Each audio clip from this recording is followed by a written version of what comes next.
Bismillahirrahmanirrahim. Assalamualaikum, salam sejahtera, salam keluarga Malaysia diucapkan kepada anda penonton setia Iris Wanita. Pastinya kita bersiaran sekali lagi dalam Iris Wanita bersama saya Azura Mokhtar dan rakan pengacara saya. Dan saya Nasam Sudin, dan saya pastinya semua penonton di rumah dan juga Azura, hari ini adalah hari yang kita rasa bahagia dan paling sihat sekali. Itu paling penting.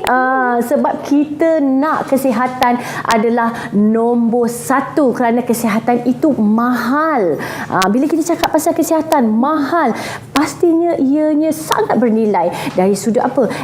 Ekonomi, mental, fizikal, ia sangat berguna. Kan betul kan Azura kan? Kita perlu ceria-ceriakan diri kita, jangan stres, kerana bila kita mengalami depresi, kita juga mungkin mengalami pelbagai penyakit. Contohnya antaranya mungkin kita kena darah tinggi dan sebagainya. Dan anda juga perlu menjaga kesihatan anda. Pastikan anda memilih pemakanan yang betul dan juga pemakanan yang seimbang, ya Nay.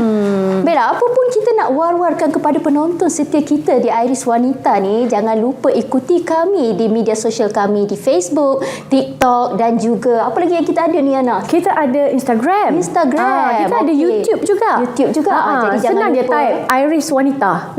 Iris Wanita keluar semua. Dan kepada anda yang mungkin nak menyuarakan pendapat, nak salurkan dekat kita apa-apalah pendapat mengenai untuk memajukan lagi Iris Wanita, anda juga boleh email kami di iris.wanita@gmail.com. Dan kita nak war-warkanlah juga lagi sekali kan.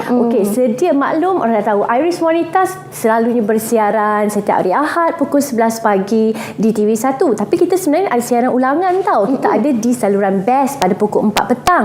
Dan pada malam, pada hari yang sama, pukul 11 malam kita ada ulangan lagi di TV1. Jadi kalau mana yang siang tu mungkin kita berhibur atau kita keluar beriadah bersama dengan keluarga, kita dapat tengok, kita tengok malam ataupun juga petang, ya. Orang kata tak ada alasan untuk tidak menonton Iris Wanita. Baik, sementara itu saya juga ingin war-warkan kepada anda hari ini 7 Ogos 2022 merupakan kita berada di bulan kemerdekaan, ya Nay. Jadi jangan lupa kibarkan jalur gemilang, tanda anda menghargai negara kita dan tanda anda cintakan tanah air kita. Jadi kibarkan jalur gemilang, tanda semangat kita pada tanah air Malaysia kita.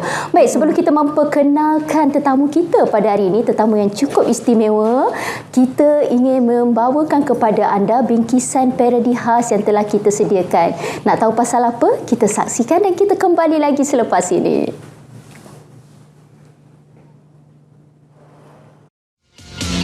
Mari dengar cerita pasal makan. Di sini kita mewah dapat makan. Negara lain kebulur mati tak makan. Tapi kita mati karena banyak makan. Orang kita makan macam-macam. Tidak kira pagi, petang, siang, malam. Semua benda alamak boleh ditelan. Batu, besi, paku, barang, kayu, papan. Makan sayur pucuk paku, masak rebus ubi kayu, makan bunga belimbing besi, goreng ikan selat papan, masak gulai barang. Ni, aduh tak muat pula. Ya, okey. Nanti tahan nafas tau. Masa saya ambil tekanan darah tu. Okey.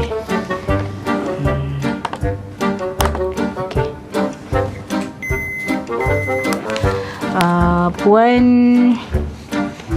ada kencing manis, darah tinggi dan juga berisikolah untuk mendapat sakit jantung.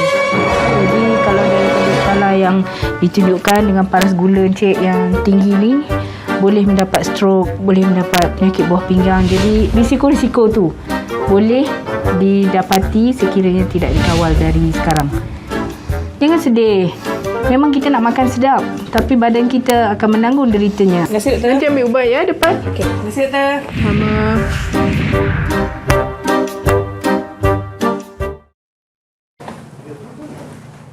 Alhamdulillah. Nasib baik dia sedar awal. Itulah alhamdulillahnya. Ini yang perlu kita nak elakkan ni. Bila kita makan macam-macam ni, sebenarnya kita ni terdedah dengan pelbagai penyakit. Mak kata orang lah selalunya, kita makan manis, kita terkena penyakit kencing manis. Kalau makan lebih masin pula, mungkin kita akan diserang penyakit darah tinggi. Sebab tu kita kena bersederhana dalam kehidupan kita. Kalau kita makan banyak, kita tahu nak kontrol macam mana. Kita kena bersenam lah. Kalau kita makan tidur, badan kita mungkin akan menjadi obesiti. Obesiti masalah pula. lain pula. Sebab tu kita ni perlu berhati-hati dalam memilih makanan. Tak salah kita nak makan, nak cuba pelbagai makanan, tapi biar dalam kuantiti yang sesuai kan. Jangan berlebihan. Dan hari ini di Iris Wanita Yana, kita akan membincangkan mengenai isu kesihatan. Dan topik kita pada hari ini ialah di sini bukan noktahnya. Dan kita ada tetamu istimewa yang akan kita bincangkan mengenai topik kita hari ini. Saya terus perkenalkan tetamu kita hari ini yang berbahagia, Datin Sri Haja Ismailina Ismail, yang merupakan seorang pejuang kanser dan juga Presiden Muafakat Keluarga Prihatin Malaysia. Assalamualaikum Datin Sri. Waalaikumsalam warahmatullahi wabarakatuh. Khabar Yana dengan Azura. Alhamdulillah. Kita sebenarnya ceria, kita rasa seronok sebab dapat jumpa Datin Sri hari ini. Kerana kita tahu hari ini topik yang sangat berat yang sebenarnya Datin Sri akan kongsikan kepada penonton di luar. Tetapi kita cuba menceriakan juga keadaan. Kerana saya tahu bila kita dengar perkataan kanser, ia sesuatu yang sangat mendung tiba-tiba. Dunia kita tiba-tiba jadi gelap gelita. Begitu juga kalau saya dengar awak mengidap sakit kanser. Saya rasa saya tak ada masa depan dah. Saya tak nampak apa yang berlaku. Mungkin saya dah menangis seharian, sebulan, saya tak tahu macam mana. Tetapi inilah yang soalan yang saya nak sangat tanya-tanya kepada Datin Sri. Okey, untuk pengetahuan semua, Datin Sri adalah seorang pejuang kanser. Jadi, jangan terkejut. Saya pun terkejut mula-mula sebab saya tengok Datin Sri begitu ceria orangnya. Tetapi rupanya ada satu cerita yang tersimpan rapi selama ini di dalam hati. Jadi mungkin Datin Sri boleh kongsikan apakah perasaan Datin Sri ketika didiagnose sakit kanser dan berapakah umur ketika itu? Okey, sebenarnya masa saya dapat diagnose itu, umur saya 38 tahun. 38 tahun. Dan sebenarnya masa tu secara tidak sengaja saya ada simptom-simptom tu, tapi sebab kita memikirkan mungkin kita kan orang kita ni, kita mudah buat konklusi sendiri. Jadi kita kata mungkin simptom ni sebab saya change of hormone, perubahan hormon. Jadi saya kata tak apalah. Tapi kebetulan apa yang berlaku adalah bila mana saya bawa anak sulung saya untuk suntikan HPV, sambil menunggu tu, lepas tu saya terfikir, saya kata kebetulan doktor di depan mata. Saya kata tanya je lah terus. Jadi saya tanya dekat dia, saya kata saya ada simptom macam ni. Apa yang mungkin berlaku? Lepas dia kata okey, jom kita check. So lepas dia check tu, masa dia buat scan, memang nampak cauliflower. Dia terus petik. Dia kata dia masuk dalam bag sample, urgent. Dia kata masa tu hari Sabtu, hari Selasa datang jumpa dia balik. Jadi masa hari Selasa saya pergi jumpa dia. Dia tanya saya, dia kata datang dengan siapa? Saya kata datang seorang. Siapa drive? Saya kata saya drive sendiri. Dia terkejut. Dia kata okay, come sit down. Dia kata, dan dia masa itulah dia break the news. Dia kata girl is cancer. Tapi masa tu saya macam mana ya? Saya tidak memberi apa-apa respon. Saya pun kata iya ke? Saya katakan. Lepas tu dia kata okey, dia buat surat semua referral. Lepas tu saya pun balik drive. Cuma on the way, dalam perjalanan saya pulang tu, ada kawan lama yang lama memang tak pernah call saya. Tiba-tiba WhatsApp tanya how are you? Khabar. Masa tu baru saya breakdown. Saya breakdown. Dia kata, where are you? Dia kata, datang rumah dia. Masa itulah saya cerita apa semua. Dan bila saya balik, saya duduk dengan mak ayah saya. Tapi saya balik, saya terus masuk bilik, saya tak buat apa-apa. Saya pastikan mak ayah saya tak tahu apa-apa lagi. Dan saya terus telefon suami, cakap dengan dia. Dan suami saya rasanya lah pada ketika itu nampak macam tenang. Dia kata, okey tak apa, tunggu dia balik. So daripada situlah kita mula, kita buat check up semua tu. Kita tak beritahu dengan mak ayah saya pun. Bila dia orang kata nak pergi mana ni, sebab macam pelik juga bila saya dengan suami kerap keluar bersama, sebab sebelum ni masing-masing sibuk. Tapi kita kata tak ada apa, ada kerja lain dan sebagainya. Sebab kita tak nak sehingga ia disahkan saya dengan suami memang kita tak cerita dengan siapa, walaupun pada anak-anak. Sebab masa tu anak-anak saya masih kecil sebenarnya, masih sekolah rendah. Dan sebenarnya sepanjang rawatan kanser saya, anak-anak tak tahu pun saya ada kanser. Okey, itulah dia detik permulaan di mana Datin Sri menghidap kanser. Dan untuk pengetahuan penonton Iris Wanita, Datin Sri menghidap penyakit kanser cervix, ataupun lebih dikenali sebagai kanser pangkar rahim. Di mana kanser pangkar rahim ini menyerang wanita di Malaysia ataupun di seluruh di Malaysia sahaja, merupakan kanser yang tertinggi, di tangga ketiga tertinggi selepas daripada kanser payudara dan juga kanser kolon. Baiklah, Iris Wanita ingin berhenti rehat seketika dan sekembali nanti kita akan membincangkan lebih banyak lagi bersama Datin Sri. Kita kembali lagi selepas ini.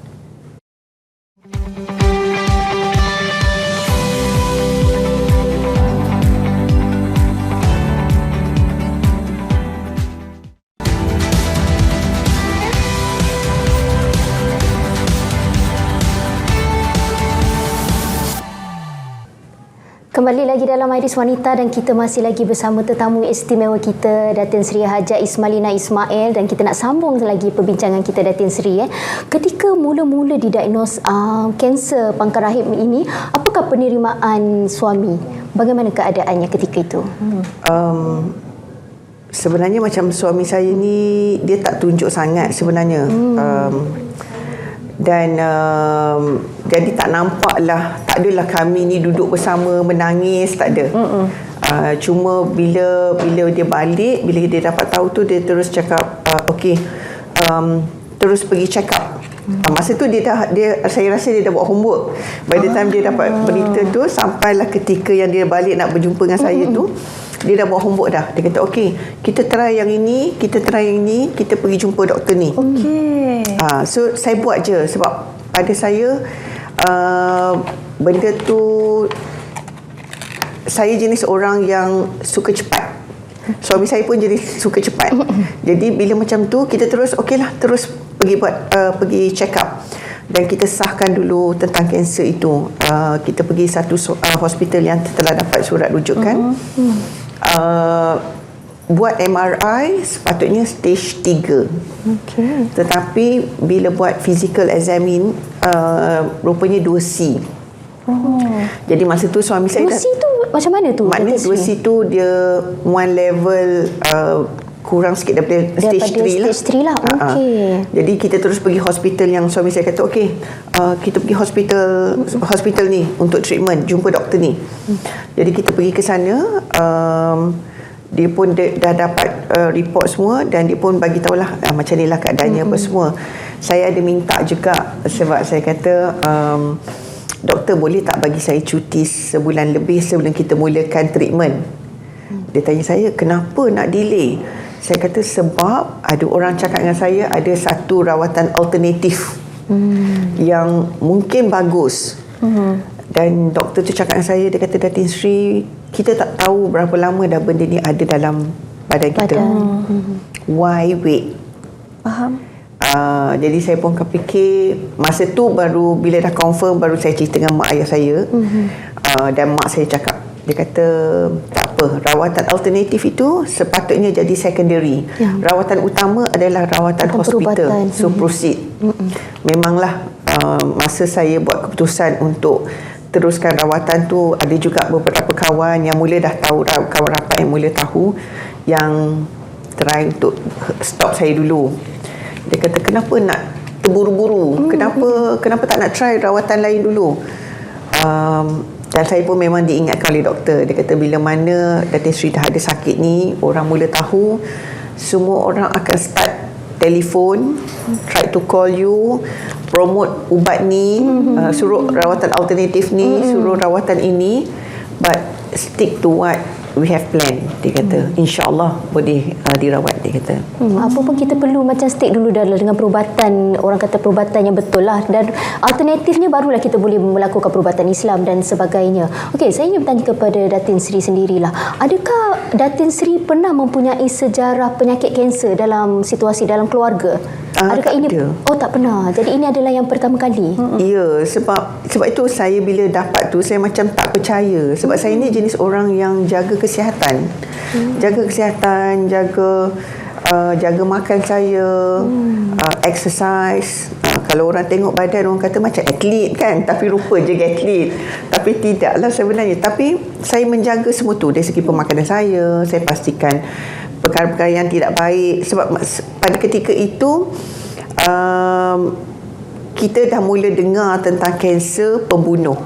Jadi kanser ni adalah satu penyakit yang kita tak nak langsung, kalau boleh kita tak nak dekat pun.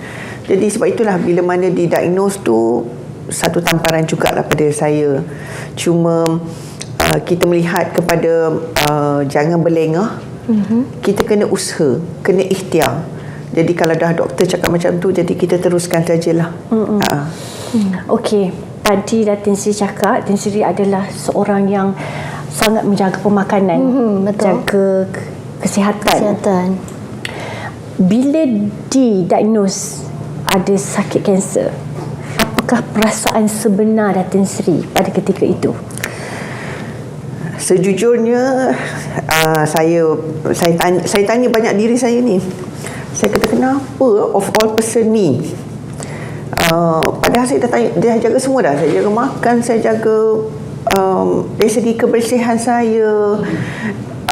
Fokus saya pada ketika itu adalah di mana-mana saya buat. Maknanya kalau setengah orang bila dia jawab soal selidik, fokus dia mungkin lifestyle, travelling. Saya tak ada. Saya health.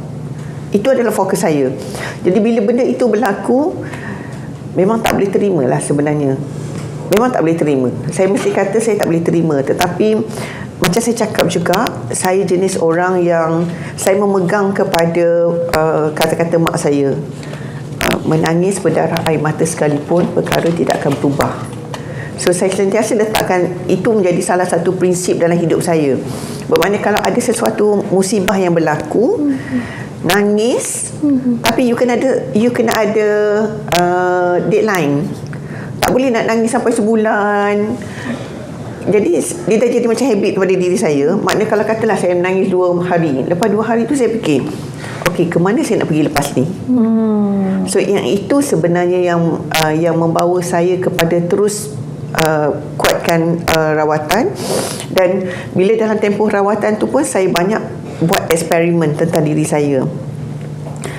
Sebab sebenarnya saya memang ada kekangan kesihatan dari segi autoimun. Jadi bila benda itu berlaku, saya memang daripada awal memang saya banyak buat homework tentang diri saya, tentang penyakit saya. Jadi bila kanser tu berlaku, di situlah saya kata okey, nak nangis sampai mana sangat. 2 hari berturut-turut pernah menangis? Ya, dan of course bila tiap kali cerita dengan orang saya menangis. Oh, iyalah. Menangis bersama kawan-kawan kan. Tapi saya cakap dengan suami saya kata bila kita nak mulakan treatment, saya cakap dengan suami saya, boleh tak jangan, tak payah cerita dengan semua orang. Saya kata sebab saya nak positive vibes saja. Saya nak benda yang positif. Sebab bila kita start bercerita, yang pertamanya orang mungkin memberi spekulasi, cerita-cerita versi mereka. Okey. Yang kedua, mereka akan call kita dan mula feed kita dengan cerita-cerita yang mungkin kita takut nak dengar. Macam contoh, oh kawan saya dulu pun kanser, tapi sekarang dah meninggal. Saya tak nak benda-benda macam tu. Jadi saya kata, saya tak nak yang negative vibe. Saya nak positive vibe saja. Ini yang menyebabkan ada di antara pengidap kanser ni lebih suka lagi menyimpan daripada memberitahu kepada orang lah. Terutamanya kalau boleh kita hanya perlu memberitahu kepada keluarga terdekat lah, dan tidak dinafikan. Ya, untuk mendapat support. Sebab kita perlu support system juga. Kalau kita berupaya untuk positifkan minda kita, okey, kita pendam pada diri kita. Tetapi kalau tidak mampu, kita kena cari orang yang positif di sekeliling kita. Untuk bantu Betul kita. lah dia. Betul. Okay. Kita nak berhenti rehat sebentar saja, tetapi apa pun kita ada satu bingkisan. Dia mengenai seorang lagi pejuang kanser yang kuat menghadapi dugaan mereka ini. Jadi nak tahu siapakah dia? Kita saksikan VT ini.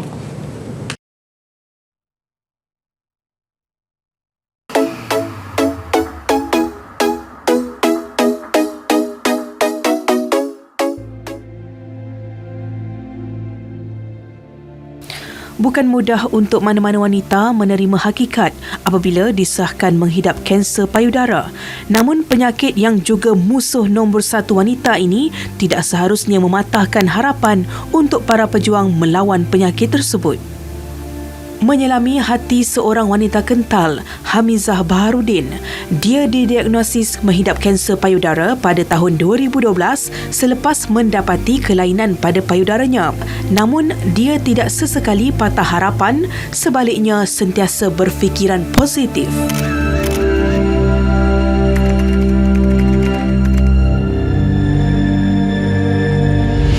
Mula-mula memang down sangat. Macam semua orang rasa macam kita rasa dah nak mati. Lepas tu kita rasa macam hidup kita tu macam dah nak berakhir lah. Lepas tu memang takut bila kita buat research pasal kanser ni kan. Semua macam kita jumpa benda yang tak best. Sebab waktu 10 tahun yang dulu macam nak dengar orang ada sakit kanser tu yang muda tu macam tak ramai. Sekarang ni memang dah macam ramai sangat orang yang ada kanser. Waktu tu memang bila kita doktor bagi suggestion makan ubat ni kita takut. Kita rasa macam memang kita rasa hidup kita macam dah nak berakhir lah. Disebabkan penyakit merebak hingga ke pangkal rahim dan kedua-dua ovari Hamizah terpaksa dibuang. Doktor tengok macam kita punya kanser ni macam terlalu aktif. So doktor buat CT scan. Kebetulan pula dekat ovari dengan kat ovari lah banyak cyst. Lepas tu macam doktor takut tu boleh trigger kanser tu dekat ovari pula. So doktor suggest kebetulan pun ada fibroid. So doktor suruh buang fibroid, buang ovari. Bila dah buang ovari, rahim pun kena remove lah. So lepas dah buat tu, kanser tu kurang dapat makanan dari dari hormon. Sebab tu doktor nak cut daripada ovari tu. So sekarang alhamdulillah okey. Kerjaya fotografi adalah terapi untuk Hamizah. Hamizah dan suami mengusahakan syarikat fotografi bersama, iaitu syarikat yang dinamakan Tight the Knot. Hidup ni memang kalau ada benda ada dugaan. Bagi saya tu adalah dugaan dalam hidup. Masing-masing semua ada dugaan. So bila kita ada dugaan, kita terima. Dalam masa yang sama kita di sekeliling kita dengan ada family yang support, kawan-kawan, especially family lah. First mesti family. Family pun macam semua macam okey kita macam mana nak buat. Macam especially husband, dia memang support yang betul-betul support. Dia memang macam ada setengah orang bila dengar isteri dia kanser terus suami dia macam dah macam nak buat ni, isteri aku ada kanser. Suami mana yang tak terkejut benda-benda macam ni kan. Tapi asal memang terkejut, memang tak sangka seusia muda macam tu dia boleh kena kanser, breast cancer ni. Tapi kita tetap positif lah. Apa-apa pun dia mesti ada jalan dia. Mungkin rezeki dan itu rezeki untuk dia kena kanser tu. Kita tak boleh kata benda tu satu benda yang boleh merosakkan dia. Tapi sebenarnya itu adalah ujian untuk dia. So ujian untuk dia, ujian juga untuk saya. Sebab saya suami dia, saya kena support dia selalu. Sentiasa ada dengan dia. Kita jangan anggap kita je yang paling teruk. Sebenarnya ada lagi yang teruk. Jadi kita sentiasa berfikiran positif. Apa-apa positif. Kalau ada ujian datang lagi, kita positif lagi. Lalui je dengan senyuman. Kalau jatuh, kena bangun lagi. Jatuh, kena bangun. Sebab hidup kita memang dunia ni adalah ujian. Banyak kali pun kadang-kadang kata macam hari tu baru je kena uji, ni kena uji. Jadi memang dunia ni adalah dunia ujian. So kita lalui je sampai akhir hayat. Semangat juang Hamizah yang tinggi ini wajar menjadi inspirasi buat semua yang berjuang melawan kanser. Semua itu perlu dilalui dengan tabah untuk terus meniti kebahagiaan. Dia Hamizah Baharudin.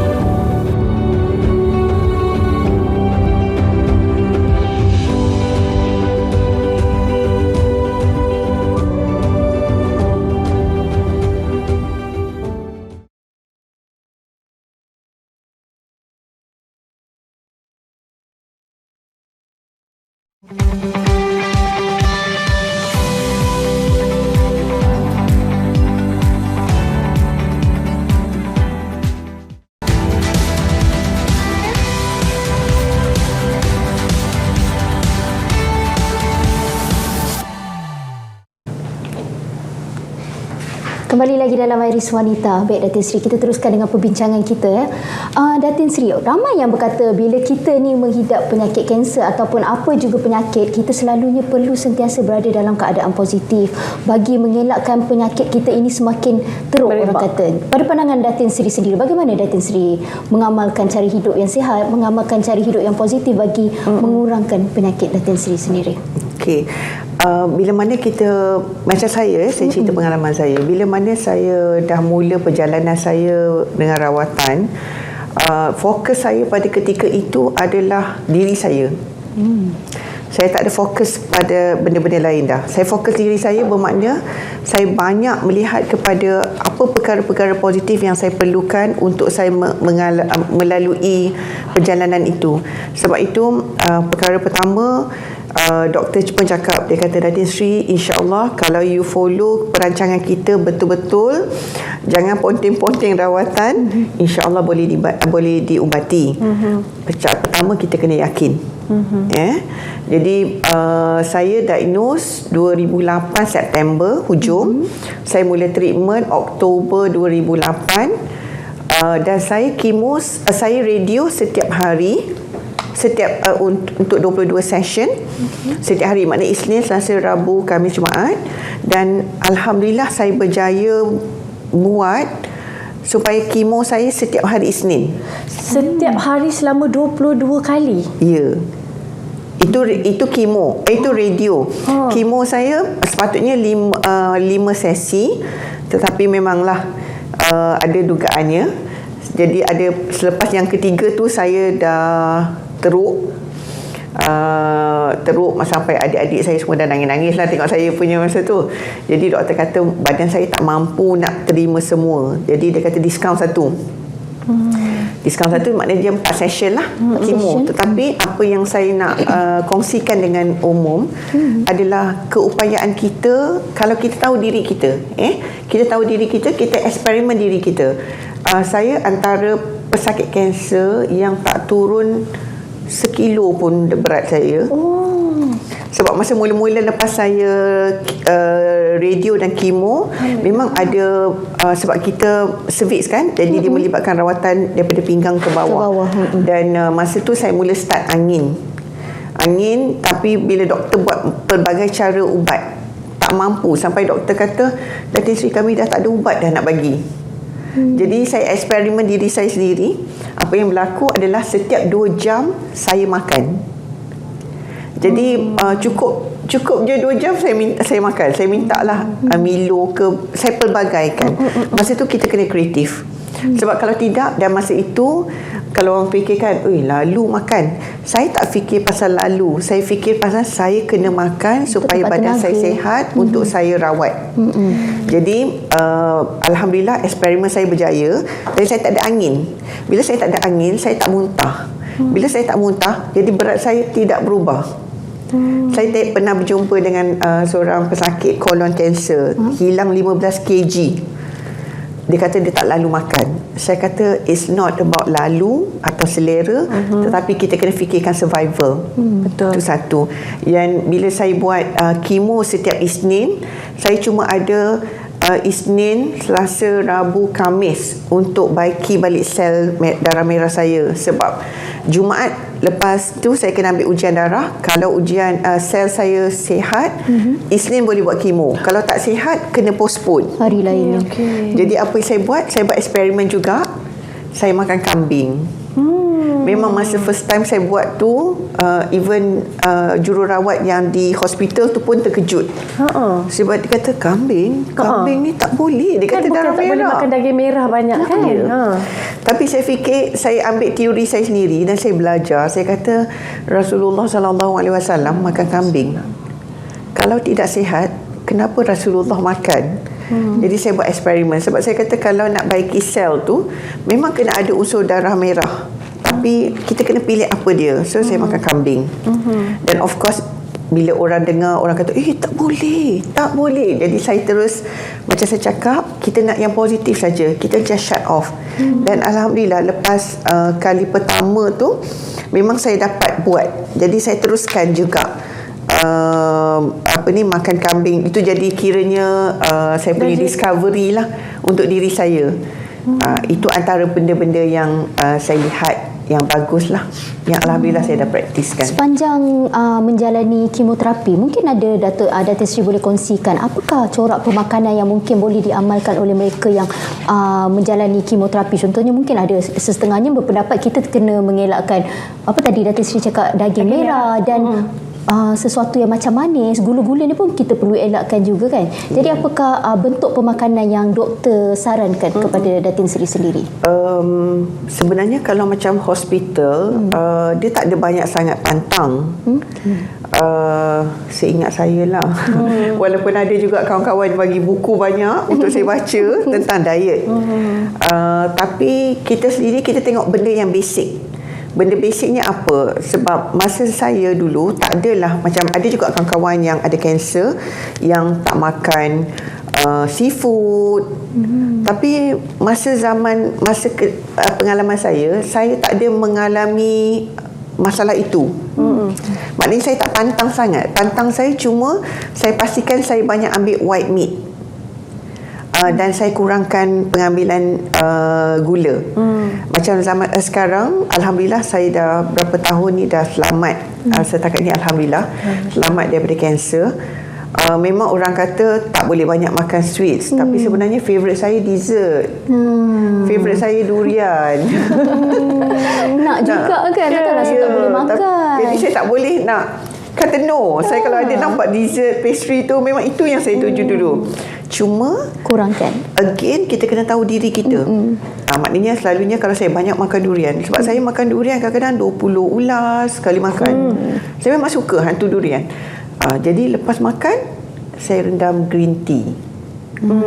Just nak neutralize balik nak potong dia balik tu. Macam potong balik kan. Jadi kita kena tahu diri kita lah. Kalau kita nak makan banyak pastry, makanan manis, pastikan minuman kita jangan manis. Setengah orang tu minum pun nak manis, makan pun nak manis. Itu sebab itu saya katakan, bila orang tanya saya tentang tips-tips, pada saya yang paling penting adalah diri kita sendiri. Kadang-kadang ada orang mungkin Yana tak boleh makan makanan jenis ni, tapi saya mungkin okey. Zura mungkin boleh semua. Alhamdulillah. Kan? Jadi setiap badan berbeza. Jadi kita kena amalkan apa yang terbaik untuk diri kita. Kan? Kita ni kadang-kadang teringin nak makan macam-macam juga boleh, tapi jaga kuantiti tu. Itu walaupun sikit, walaupun kegemaran, walaupun benda tu boleh memudaratkan kita, tapi kalau banyak. Tapi kalau boleh menenangkan hati kita tu kan. Kita kena sentiasa positif, kena tenang kan. Jadi samalah yang kita nak kongsikan selepas ni, sebenarnya kita ada satu bingkisan me time di mana yang kita akan kongsikan ni tentang sahabat kita ni dia dekor-dekor dekat rumah. Itu yang boleh membuatkan dia rasa tenang. Jadi mari kita saksikan sama-sama.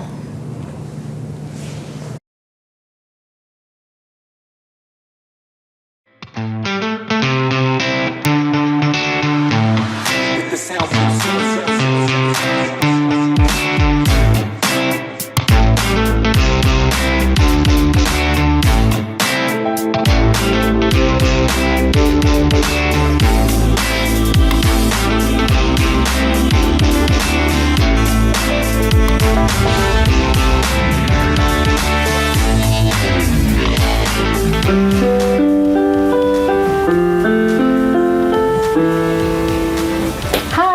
saya Marla Rami, seorang interior designer. Agaknya macam mana nak dapatkan ruang yang cantik macam ni, especially untuk bilik kanak-kanak. Kita nak dapatkan bilik yang praktikal, bilik yang cantik, bilik yang menggunakan ruang secara maksimum. Dapatkan tips daripada saya.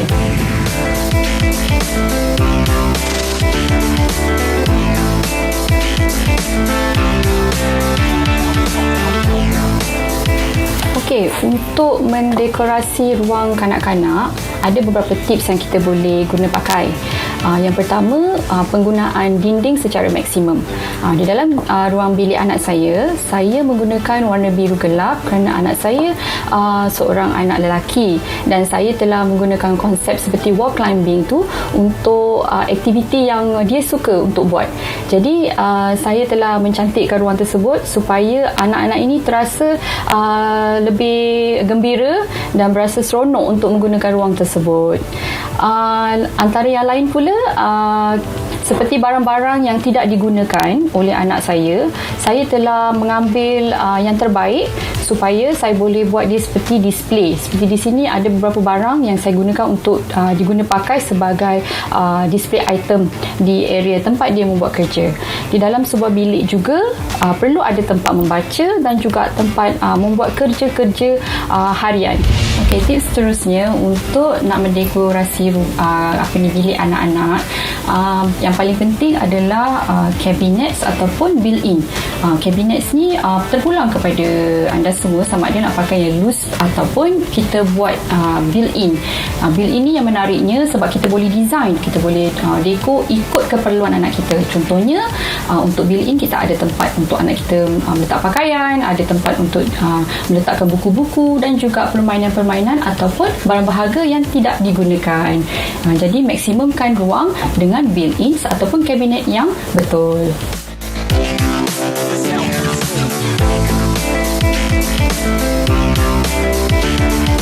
Itulah sedikit sebanyak tips yang mudah yang saya berikan untuk mendekorasi bilik kanak-kanak. Jadi jangan lupa untuk cuba tips ini. Semoga apa yang saya berikan ini memberi inspirasi dan juga semangat untuk semua ibu bapa mendekorasi bilik anak anda.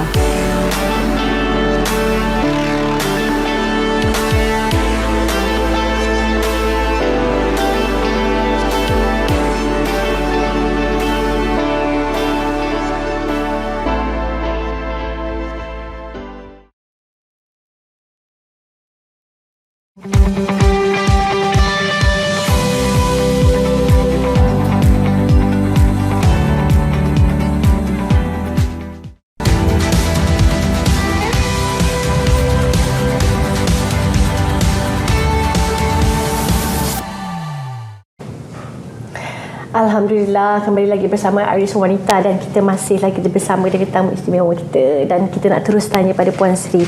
Setelah Puan Sri berkongsi cerita dengan kami semua, apa yang Puan Sri lalui. Kita tahu cerita tu macam senang je kita nak sebut, tetapi laluinya sangat sukar.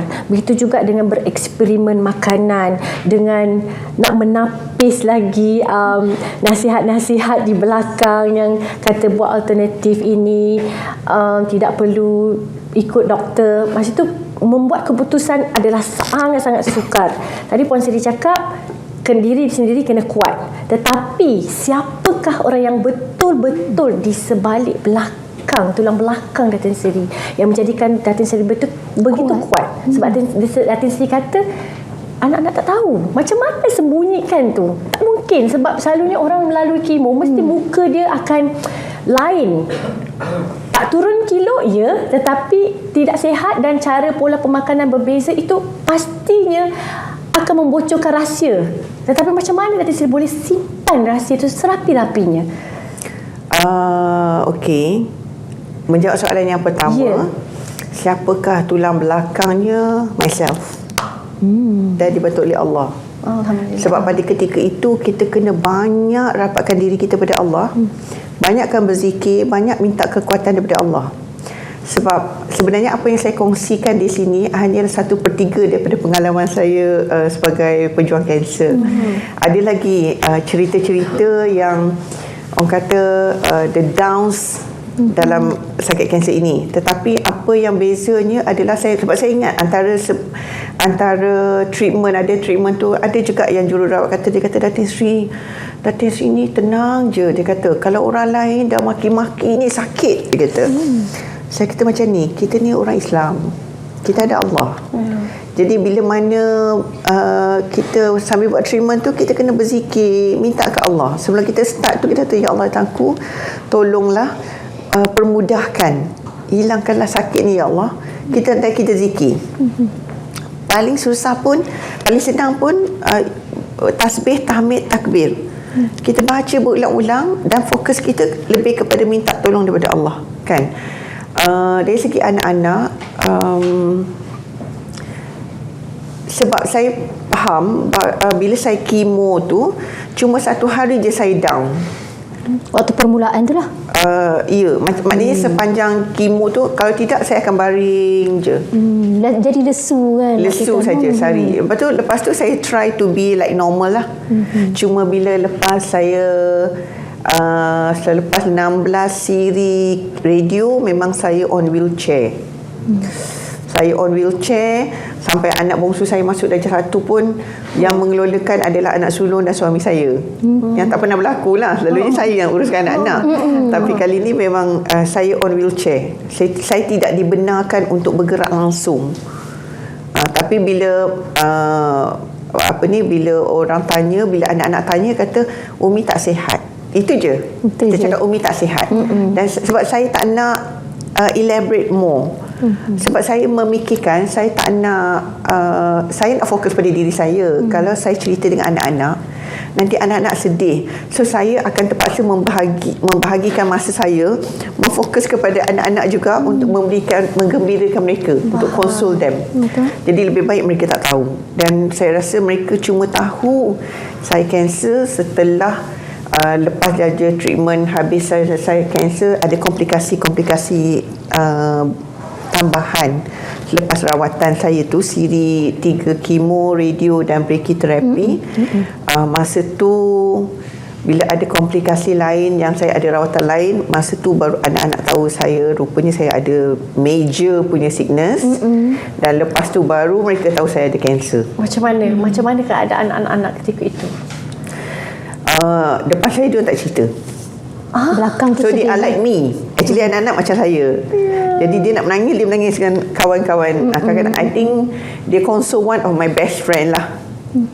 Dia call. Selalunya lah Datin Sri, memang kita tak nafikan keluarga kita yang terdekat yang akan banyak memberi galakan kepada kita adalah, dan mereka juga adalah sumber kekuatan kepada kita. Dan selalunya pengidap penyakit kanser ini selalu berpendapat bahawa kanser merupakan satu titik noktah. Pengakhiran kanser adalah sebuah kematian, tetapi bagi Datin Sri, Allah memberikan satu nikmat kepada Datin Sri dan Datin Sri bebas daripada kanser sekarang. Jadi apa pesanan Datin Sri buat mereka di luar sana yang mungkin menghidap penyakit kanser ketika ini? Apa yang perlu mereka lakukan supaya untuk teruskan kehidupan secara yang positif, Datin Sri? Perkara pertama sekali adalah selain daripada berfikiran positif, kita kena tahu apakah keutamaan kita. Saya bersyukur sebab suami saya adalah orang yang very supportive, dan saya juga bersyukur kerana mak dan ayah saya juga membantu saya. Jadi dalam saat saya menjalani rawatan, suami saya bersama saya dan beserta dengan mak dan ayah saya. Jadi 3 orang inilah yang bantu untuk saya. Macam tadi saya kata, bila saya mula sakit, fokus saya lebih kepada diri saya. Jadi kalau sebelum ini saya ada anak-anak yang perlu saya lihat, tetapi suami dan mak ayah saya lah yang membantu untuk melihat mereka-mereka ini di samping memberi sokongan. Yang keduanya, kita kena tahu banyak rapatkan diri kita kepada Allah. Sebab bila kita rapat daripada diri kepada Allah, minta bimbingan Allah, minta tunjuk ajar Allah, insya-Allah bila kita sakit, hijab kita dengan Allah itu tak ada. Jadi kita berdoa sebaik mungkin. Sebab tahajud juga sebenarnya adalah salah satu daripada mekanisme kita dengan Allah untuk penyembuhan daripada kanser. Tahajud. Tahajud. InsyaAllah. Jadi ambil peluang itu dan cuba macam saya cakap tadi, kena positif dan cuba jangan ambil tahu semua. Kalau kita nak ambil tahu semua orang masa tu semua orang lah akan rapat dengan kita dan nak cerita macam-macam. Kita kena guna akal yang Allah bagi dan ilmu yang ada untuk kita tapis apa yang perlu. Dan pada ketika inilah bila kita mencari sumber-sumber positif itu, sokongan juga penting selain daripada ahli keluarga dari segi moral, kita juga perlu ada sokongan dari segi ilmu tentang penyakit kita. Supaya kita tidak mendapat ilmu yang salah dan kita buat benda yang salah. Betul, kita kena carilah benda-benda tersebut kan. Yang paling penting membaca. Betul, banyakkan membaca dan yang paling penting sebagai pasangan, kita perlu memberikan galakan. Kalau kita sendiri pun putus asa, macam mana pula dengan mereka yang menghidap penyakit kanser ni kan? Saya nak ucapkan tahniah kerana Datin Sri telah berjaya bebas daripada sakit kanser. Penyakit kanser ni dah tak ada dah. Alhamdulillah, berkat daripada diri sendiri, doa daripada Allah dan juga mengikut nasihat doktor. Jadi inilah yang Puan Sri dan semua yang kita harapkan Datin Sri, mungkin kita dapat memberi inspirasi kepada penonton di luar sana. Dan sebenarnya kita dah di hujung rancangan ataupun dah siaran. So jangan lupa, saya nak ucapkan terima kasih kepada Datin Sri kerana sudi berkongsi kepada penonton dan kita jumpa lagi minggu hadapan, insya-Allah. Assalamualaikum.